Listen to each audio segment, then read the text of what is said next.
This section is about trading using what's called a contract for difference, or CFD. A contract for difference represents the difference between the price when you buy and sell a CFD of a share, index, or commodity. Put simply, a CFD is a contract between a buyer and a seller. The buyer and seller agree to exchange the difference between the price of a share at the opening and closing of a trade. The CFD is a popular financial tool because it allows investors to buy or sell a contracted number of shares in a given stock at a certain price for any period of time. There is no physical delivery of a CFD contract, nor do you have any of the additional benefits of owning a share, such as attending the annual general meeting. You do, however, take part in dividends and any corporate actions such as bonus shares. All CFD trading is settled in cash. Money either flows into or out of your account depending upon the success of your trading. But before we get into the trading aspect, first things first. What is an underlying asset? The underlying asset is the price of a CFD stemmed from a physical asset in the market. This is either a share on the ASX, foreign exchange market, commodity, or index. The price of the CFD will mirror the price of the underlying market. It's important to note that CFD traders do not trade or own the underlying asset. CFD trades simply involve betting on the future price of a particular asset. Most CFD providers offer a wide range of underlying markets. All CFD providers have a product disclosure statement. Some are more detailed than others. While the document may appear long, it contains vital information inside.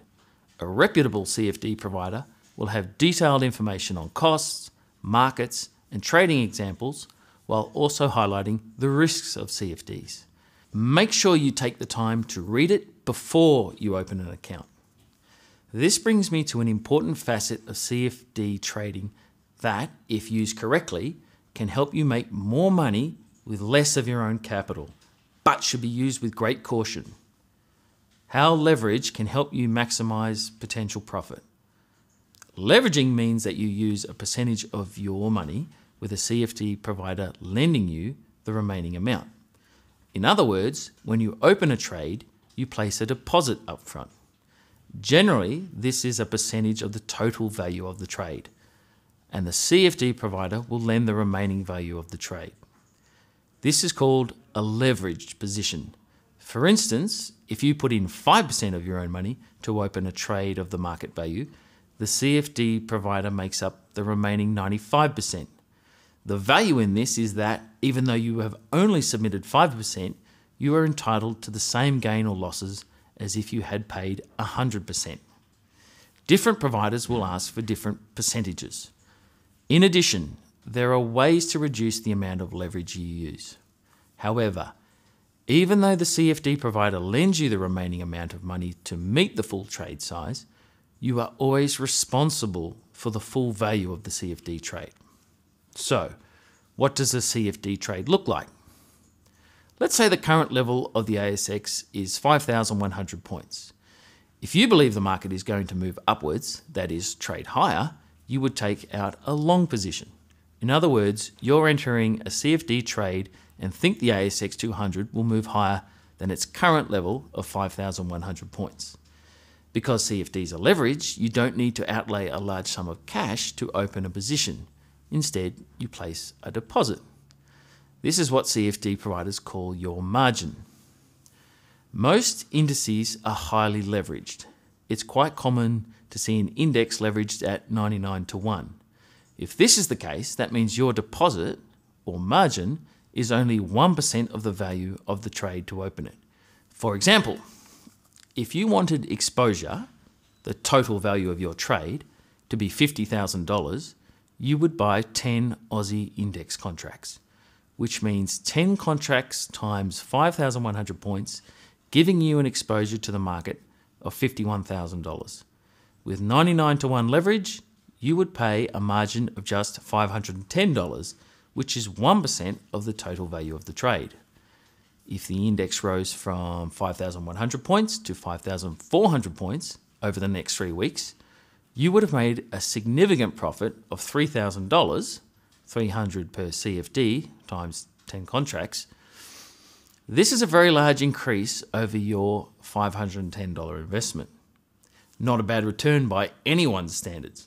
But if you get it wrong, your losses are magnified too. Say the index falls 300 points to 4,800. This means you've lost $3,000, which is your initial investment and much more. Get the idea? This brings me to a vital point. Understanding the risks of CFD trading. A golden rule of trading is this: never trade with money which you cannot afford to comfortably lose. You've heard it 1,000 times, but believe it. The best guard against this is a realistic view of life, not a belief that there is a magical or mystical force at work. This is science linked with randomness, otherwise known as luck. CFDs are incredibly risky. It's vital you understand this. Your risk is not limited to your stake. Your losses could be considerably more. Let's go back to the Australian Index CFD trade to show you what I mean. What you have to remember is that with any CFD trade you may have, you are always responsible for the total value of the trade. Don't let any tiny deposit fool you. If you take out a $50,000 trade size, you need to be able to back that up if the market moves in the opposite direction of your trade. Look, that's an extreme example. In fact, there's a good chance the CFD provider would have cut the trade. But they will hold you accountable for any money owing. Again, this is why we don't recommend using 99-to-1 leverage. Keep it small. Before opening any position, ask yourself if you can afford to lose the amount that you're exposed to. If you can't, stop right there. Unlike options, where you generally need to take out 100 contracts at a time, the minimum CFD contract is one. That gives you the ability to get a feel for trading. You can start by buying or selling one contract at a time. In time, when you become more comfortable with leverage, you can buy more contracts. Make sure you understand the risks you are taking on before you get into investing via CFDs. And don't place trades you don't understand. That brings me to the next step. How do you place a CFD trade? To place a trade, just call your CFD provider or log on to their trading platform and enter the trade. An example of a trade goes like this. Say you want to buy 10 Australian Index CFD contracts. This is called buying or going long. If you call the CFD provider, you'll say something like this. This is John Smith, member number 1400. Can I buy 10 Australian Index contracts? 1400 is your unique member number allocated to you when you join. The operator will give you a number like 5100.